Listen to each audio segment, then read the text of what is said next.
நண்பர்களே, இப்பதான் செய்தியெல்லாம் பார்த்தேன் பார்த்துருங்க. என்ன செல்லையும் பார்த்தேன், ரொம்ப சங்கடமா இருக்கு. ஏன்னா நம்ம அண்ணன் நகைச்சுவை நடிகர் அண்ணன் ரோபோசங்கர்னு இறந்து போயிட்டாங்க. ரொம்ப சங்கடமா இருக்கு.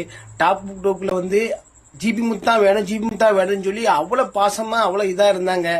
ஏன்னா டாப் டூக்கு பார்த்து மற்றவங்களாம் சிரிச்சாங்க. ஆனா எங்களை செட்டில் எங்களை நல்லா ஜாலியா சிரிக்க வச்சது ரோபோசங்கர்.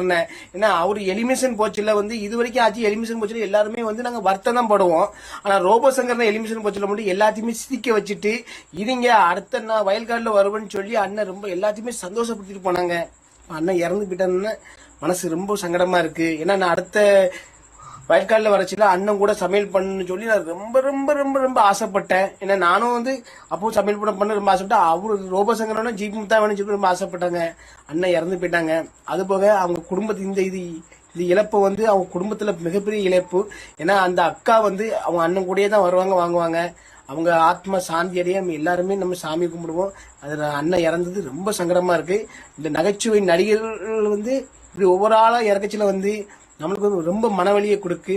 ஒரு ஆத்மா சாந்தி அடைய நம்ம ஆண்டவனை கும்பிடுவோம்.